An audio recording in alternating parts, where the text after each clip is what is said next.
Hey friends, welcome back. Now in the last video or videos, we have seen how powerful the Power Query editor can be. And when we talk about transforming, cleaning, and also enriching our data. And enriching is a good keyword because one of my colleagues reached out to me and she told me that there's actually some old data in my current setup and I need to replace it with newer data. So to be specific, she told me that in our location table, there's currently a column which contains the population for each, in this case, of the counties, in this case of the cities, I think, of, in this case, California, and she wants us to update this. So let's do that. And what she also provided this time was not any kind of Excel file, anything like that, to update the data. Instead, she has sent us a URL to a website which contains the data. So we need to extract the data from the website to get the latest data. Interesting. Let's do that. So let's go under Transform Data to reopen the Power Query editor again. Also, for the website, I already opened it and it's also available for you. I have the link attached before the lecture, so you can use it. And you can see that's what the data looks like. So I have here a website which contains information. It's called worldpopulationreview.com. And I can see here the 10 largest cities in California. I can see here data points. And then here, for instance, I can see a table with the information which I need, right? This is the 2023 population. That's the up-to-date population. This is the column I want to have. Now, of course, I have various options. I could say I download the CSV file or the JSON file, and then I import this file into Power BI and combine my data. That would be possible. But why not actually extract the data directly from the website? Because if we do it this way, then we could make sure that when the data changes here and we update or refresh our data, we get the latest data from the website, right?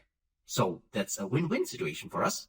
So let's actually, I just copy the specific path to the URL.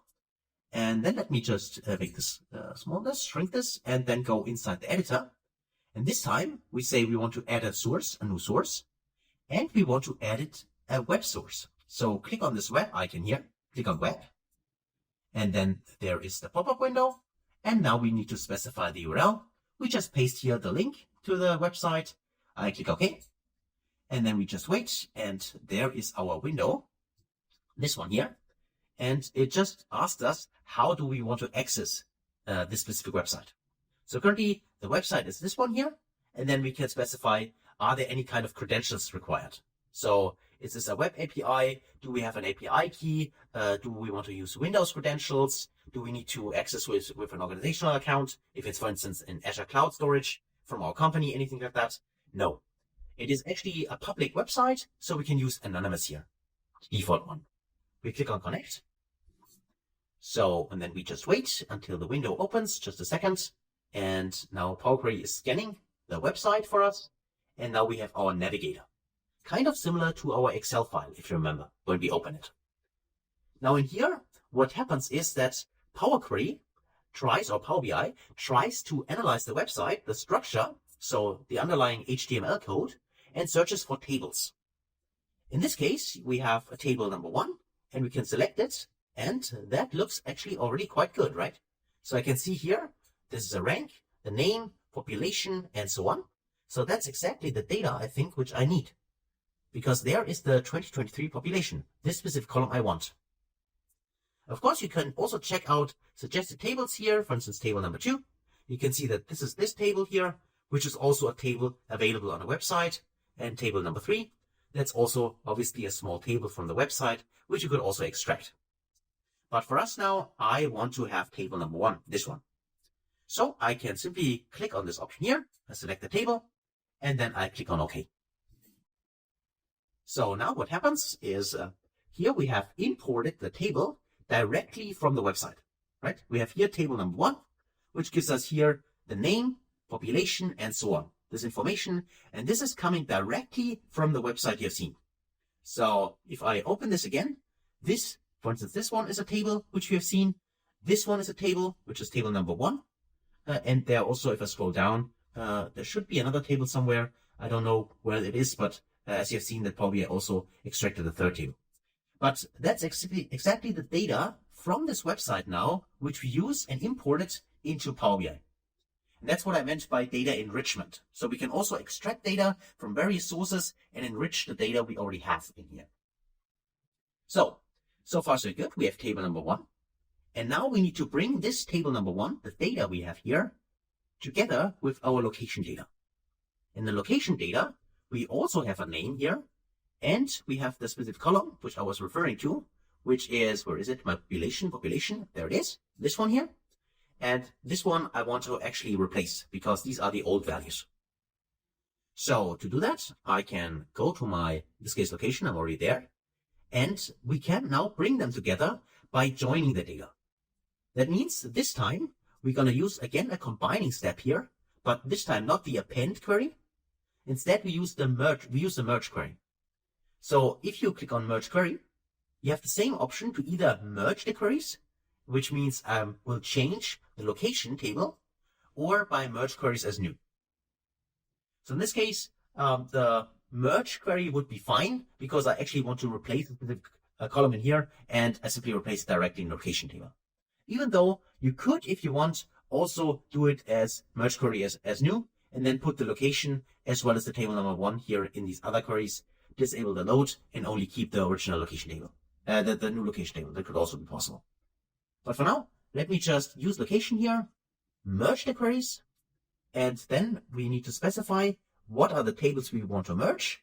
So the first one is the current one, which is location. And the second table we want to merge, so to put together, to join, is actually the table number 1, our web query. So these are the two tables. And then we need to specify how do we want to join the tables. Well, the common field is actually the name. So we need to select name in here, and we need to select name down there.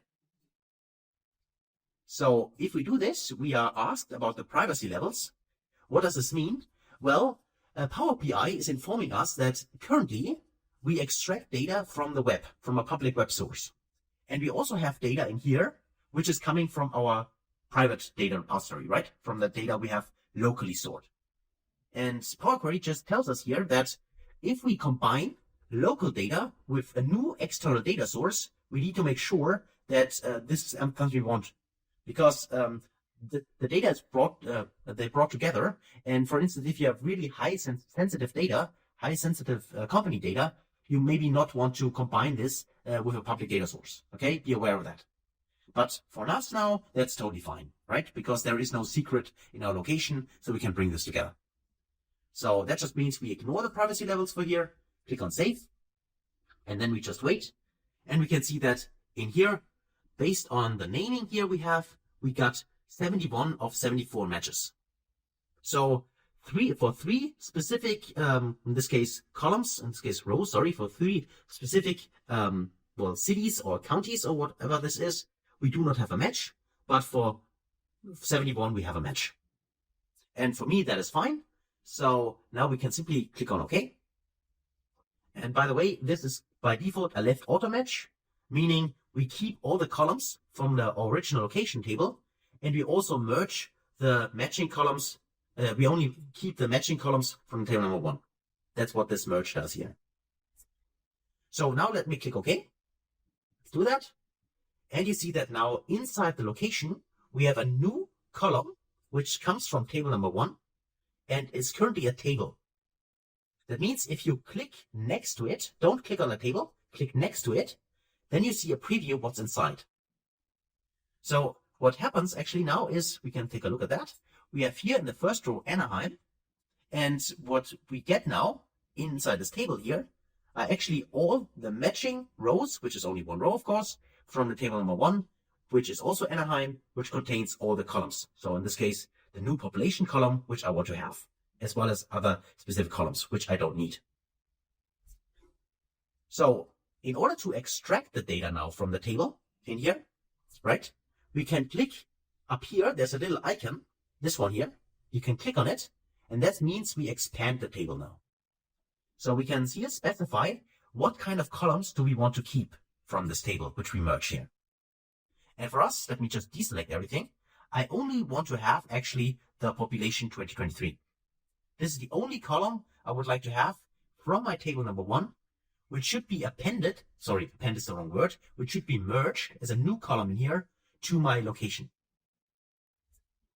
So, and I also untick this option, use original column name as prefix, because if I leave it checked, then the column name would not be 2023 population. The column name would be table 1 dot 2023 population. And I don't want to have this table 1 here as a name in my header. That's why I uncheck this option. So let me click OK. And you see that now I got one new column, which is this one here, which contains the 2023 population from the web source. So from table number 1. And this now can be compared to the older one, which was this one. And you clearly see that here the numbers are different, right? So this is an older information about the population, and this is the latest one, which you get from the website. This one here. So now, as we've seen that, you can also see it by this indication here, we currently have 3 missing values. So 3 of them are empty because our matching here was only, was only working for 71 of the 74 entries we have. So obviously there are 3 missing. So let me just check that. If we just maybe filter this to the null option here, let's just see what is missing here. Obviously for these 3, in this case, let's scroll here, for East Los Angeles, for Jurupa Valley, I probably pronounced this wrong, sorry for that. And then for this last one here, obviously the values are not there, right? So these are missing here. So we have various options. We could either say we ignore this, so it doesn't matter for us for these 3, or we could say we could use something we have seen before. I've shown this to you. If you go to, for instance, add column, there's an option to add a conditional column. And the conditional column could be something like, if the new 2023 population is empty, then we would like, also in this case is null, then we would like to have the values here, for instance, from our old population. Where is it? The population, this one here. Then we would like to have these values here. Otherwise, we would like to have our original values, the new values here. So maybe you can do this. Why not? So we can see and learn how this works. So let's actually go in here and say I'd like to have where is it? The conditional column. And I say, in this case, that is my, let's call this new population, for instance. Let's say this is my new population, and then say if, in this case, the population 2023, in this case, if it's empty, so equals, and then I can say if this is null, for instance, then I would like to have here a different column, select a column, and I say I'd like to see then the older population data, right? And else, if that is not the case, then select the column, and I would like to have my new data. So this one here. So this just makes sure that in the new column we create, we actually get the data, the latest data from the web. But just in case we do not have data from the web, we use our older data, right? The population column. And if we do it this way, click OK, and create the column, you'll see that here we have exactly the same values as here. But for the 3 entries, let's go in here and just check this one more time, where we did not find a match in here. They now contain these numbers in here, right? And these numbers here are simply, if I scroll to the right, these would be the numbers here coming from population in here. So this can be done in order to fill these values in here. One thing is currently you can see that the population in here is ABC, or in this case it's ABC 1 to 3. It is not a number. So that's something I like to change. And actually I'd like to change this before I add this conditional column. So the reason why I want to change it before is this number here looks different to the number I can see in my population column in here. So this is a number here, and this is a number, the new one, this one coming from the web, is a number in a US format. So with a comma separator for the thousands, for instance. This is something which is not normal in my country. So we do not have a comma as a thousand separator. And that is why if I select here before I added the conditional column, right? Let me go to the expanded table here, for instance. So before that, if I would try to go in here and say I'd like to convert this into a whole number, let's use whole number here, check this option. And yes, I would like to insert the step before adding the conditional column. Click on insert. I'll see that now I receive errors here. And also these numbers are clearly not correct, right? It's not 344, it's 344,000. Now for some of you, this transformation works. Especially if you are located in the US, probably you don't have any issues here. You simply can convert it like that, and you get the correct number in here. However, or maybe the number type is already as a number identified correctly by Power BI. But if you are coming from a country, like my country in this case, where the comma is not the default separator for the thousands, what you could do instead is the following. Let me just remove the step here. Yes, I'd like to delete it. And let's go back to the expand table here before this step. And then there's a really, really great feature in Power BI, which is you click this option here. And instead of using the ones up here, you can go to using local. Using local allows us, yes, I'd like to insert this step one more time. This allows us here to change the data type, for instance here, from this text option to number. In this case, it is, whole number. But now I can specify what is the location.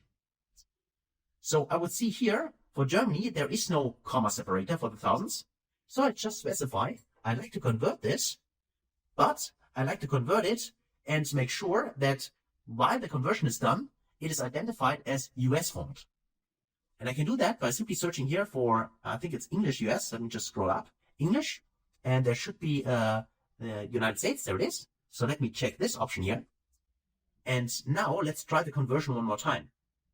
So you can see here, 343,000 and so on. And now if I click OK, you see that now I get the correct numbers.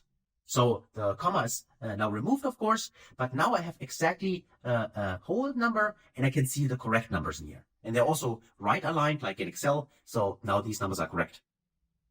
So this is something I'd like to show you and like to emphasize, because oftentimes, especially if you work, for instance, for an international company, anything like that, you have to deal with this comma and dots, thousander separators and decimal separators and so on. And that's not the same, right? So you clearly get a lot of issues with that. And this can easily be handled by this great feature in here by using local. And for me, that is done now. As I said, for you, maybe you don't have to do this because you're already located in the US. But if not, then this would be a way to transform it. And even if you can't use it here, be aware that this feature exists and maybe it's helpful in the future for you. So again, then we added this conditional column here and then we filtered the rows. And now, the filter row, let's get rid of that. We don't need this anymore. And now if we go in here, we have here our new population column in here, and we can just convert it here also into, let's say, a whole number in here. And now we also have the correct numbers in here with the field values from this population 2023. So finally, what we can do now is simply click on this 2023 population and also go inside our population from here. This one here, I hold my control key to select those two. And then I just right click on here and say I'd like to remove columns. Because we only need our new population column. And this now contains the latest data from the web and also the three data entries from our older data where the web did not give us an image. And that's basically it. This is for enriching our data. And now finally, of course, we have the latest data. We right click on the table number 1. Be aware that we want to disable the load. We don't want to see this in our report view, but we want to include it in refresh because we want to make sure here, include in refresh, because we make sure that when we update the data, then Power BI is automatically extracting the latest data from this website. Of course, requirement for that is that the website then still exists and has the table included, right? That's true. But as I said, I think that's the better option instead of downloading the data manually from the website and then importing into Power BI, because then we rely on the downloaded data, right? And that's not necessarily always the latest data. And that's it actually for updating the location. And now also our colleague is happy. So thanks to her for informing us and providing us with the website. We did the transformation. So actually you did the transformation. So congratulations. And now, of course, we could go back under home, click on close and apply. And then we apply the transformations, which we've done in Power Query. And we get our new data in here. And you see that now under location, there is this column new population, which has now the data from the website, which you can use now in order to create our report. So that's it actually for this video. So thanks a lot for following along. Hopefully you enjoyed it, and see you in the next one. Until then, best guys.